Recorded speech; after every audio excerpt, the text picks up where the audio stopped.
Bom dia, amados, que Jesus jorre as suas bênçãos sobre nós hoje e nos dê muita inspiração, muita sabedoria para entender a sua palavra completamente e principalmente aplicá-la em nossas vidas. Hoje nós vamos continuar Mateus 27, de 11 a 26, e o título é: qual a nossa relação com Barrabás? Barrabás é aquele criminoso que estava na prisão e que decidiram soltar no lugar de Jesus. E a minha pergunta é: qual é a nossa relação com ele? Se vocês entenderam, isso está subentendido na palavra de Deus. Então, nós vamos primeiro ler a palavra de Deus e depois vamos aos comentários. Leitura de Mateus 27, versículos de 11 a 26. Jesus foi posto diante do governador e este lhe perguntou: Você é o rei dos judeus?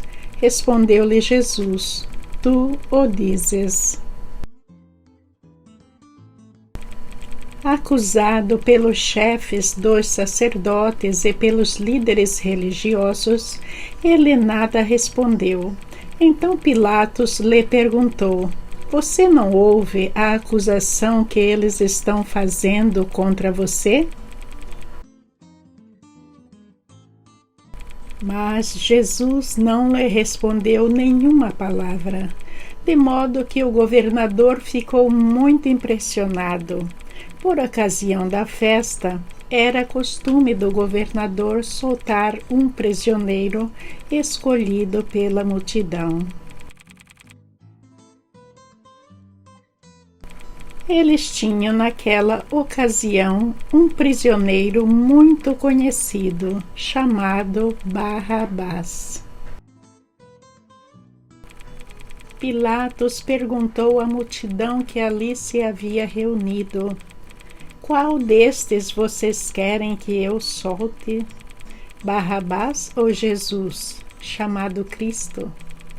Porque sabia que o haviam entregado por inveja. Estando Pilatos sentado no tribunal, sua mulher lhe enviou esta mensagem: Não se envolva com este inocente, porque hoje, em sonho, sofri muito por causa dele. Mas os chefes dos sacerdotes e os líderes religiosos convenceram a multidão a que pedisse Barrabás e mandasse executar Jesus. Então perguntou o governador: Qual dos dois vocês querem que eu solte? Responderam eles: Barrabás. Perguntou Pilatos: Que farei então com Jesus, chamado Cristo? Todos responderam: Crucifica-o.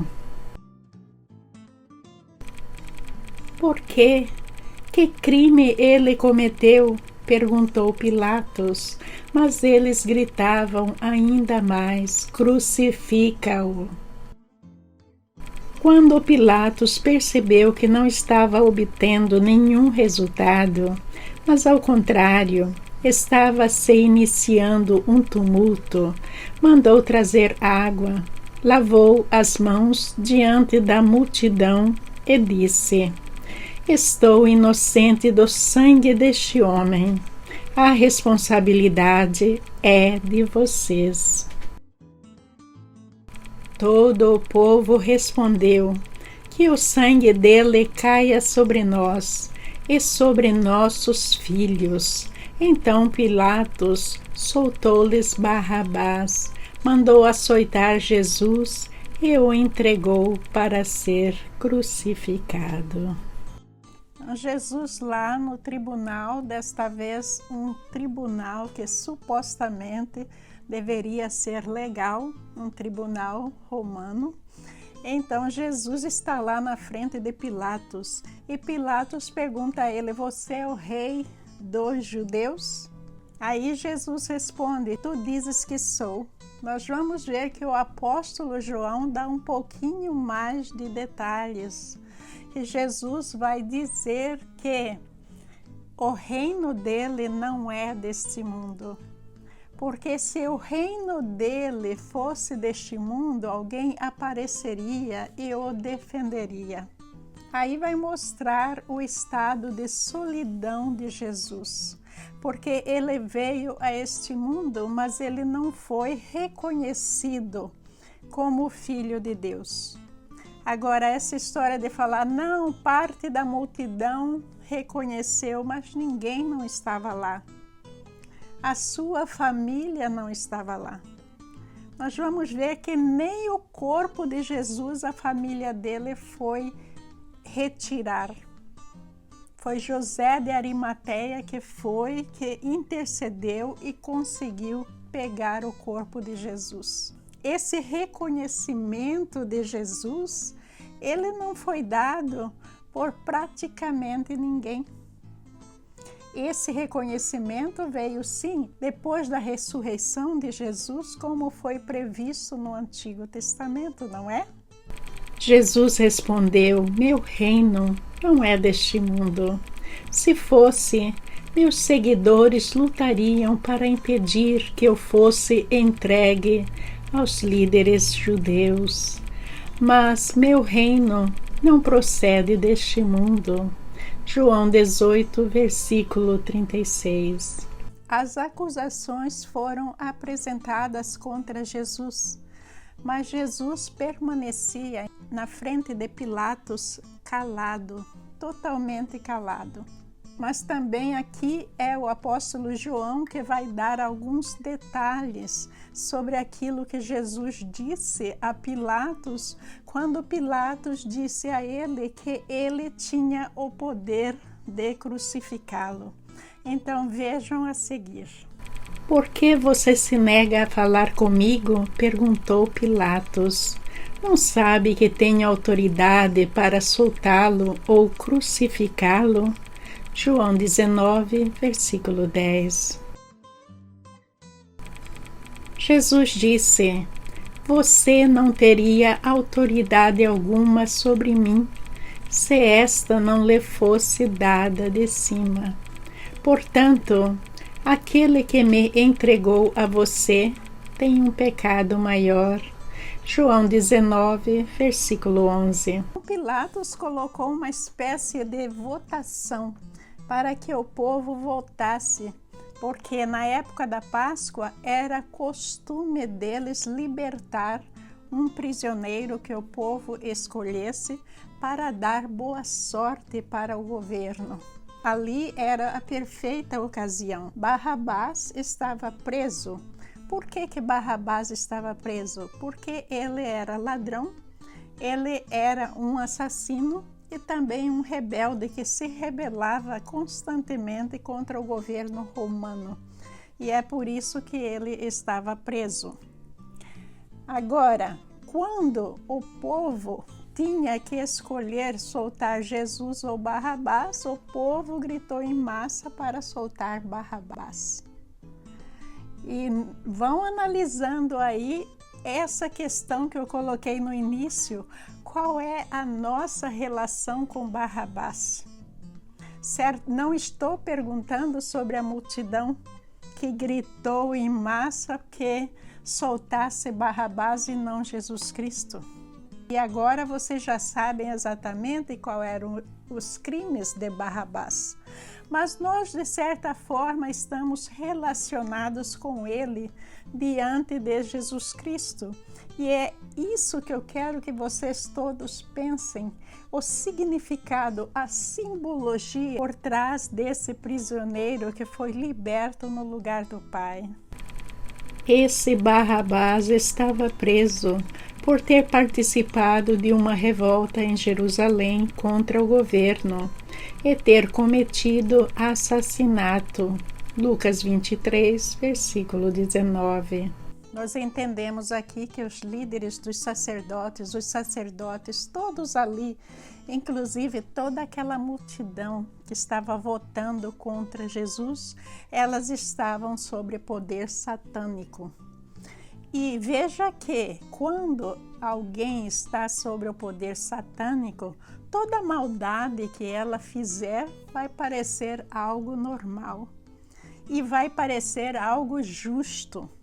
Então, aquelas pessoas não estavam vendo a clareza, toda aquela mensagem, toda aquela coisa maravilhosa que Jesus veio trazer. Mas eles estavam vendo o outro lado, eles estavam totalmente cegos.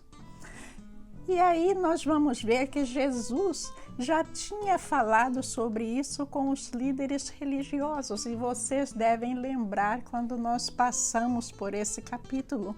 Vou colocar a seguir para vocês conferirem. Vocês rejeitaram o santo e justo e, em seu lugar, exigiram que um assassino fosse liberto. Atos 3, versículo 14. Qual de vocês pode me acusar de pecado? E, uma vez que lhes digo a verdade, por que não creem em mim? João 8, versículo 46. Quem pertence a Deus ouve as palavras de Deus, mas vocês não ouvem, pois não pertencem a Deus. João 8, versículo 47. Pilatos foi interrompido com o bilhete da esposa falando para não ter nada a ver com o julgamento de Jesus, por causa de um sonho que ela tinha tido. Então, naquela época, eles acreditavam muito em sonhos e também haviam muitas profecias através de sonhos. Aí aconteceu que Pilato lavou as mãos. Esse ato de lavar as mãos vem de encontro aos ensinamentos do Torá, que eu vou colocar em seguida para vocês, que era um ritual que eles faziam para se limpar dos pecados de ter matado algum animal ou alguma pessoa em qualquer circunstância. Então vejam a seguir. As autoridades daquela cidade lavarão as mãos sobre a novilha, cujo pescoço foi quebrado. Deuteronômio 21, versículo 6. E dirão: nossas mãos não derramaram o sangue dessa pessoa, nem vimos o crime acontecer. Deuteronômio 21, versículo 7.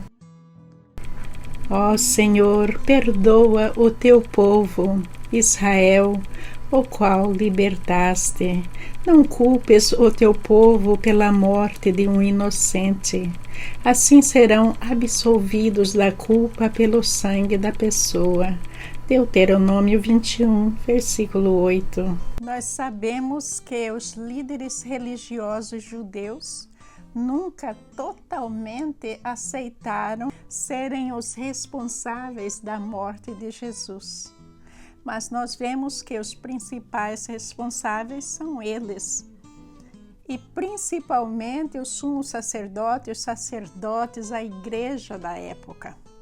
Agora nós vamos ver que a prova disso é que depois da morte de Jesus, a perseguição aos apóstolos, a maioria das perseguições e das prisões, dos apedrejamentos, tudo aconteceu sobre o comando da igreja, do sumo sacerdote e dos líderes religiosos judeus. Em seguida, levaram os apóstolos e os apresentaram ao conselho de líderes do povo, onde o sumo sacerdote os confrontou. Atos 5, versículo 27. Nós lhes ordenamos firmemente que nunca mais ensinassem em nome desse homem, disse ele. E mesmo assim vocês encheram Jerusalém com esse seu ensino. e querem nos responsabilizar pela morte dele. Atos 5, versículo 28. Pilatos então mandou açoitar Jesus e em seguida crucificá-lo. Veja que se ele fosse tão inocente, o governador romano, não haveria esse açoite. Apesar do açoite fazer parte da pena da crucificação, todos os prisioneiros, antes de serem crucificados, eles eram açoitados pela lei romana. Mas, na posição de Pilatos, ele tinha a condição de suavizar para Jesus pelo menos um pouquinho. E ele escolheu não fazer. Então, o fato dele ter lavado as mãos não significa que ele estava totalmente inocentado. Ele estaria inocentado se houvesse arrependimento a seguir. O que nós não sabemos se houve ou não, porque a Bíblia não está relatando isso. Agora vamos à pergunta: qual é a nossa relação com Barrabás? Vocês já entenderam? Espero que sim, porque Jesus estava passando por tudo isso, carregando os nossos pecados nos ombros para nos libertar dessa escravidão do pecado. E é por isso que Jesus morreu na cruz e também para nos libertar dos poderes satânicos. Agora, Barrabás, como um pecador, um criminoso ali do lado de Jesus, sendo libertado no lugar de Jesus.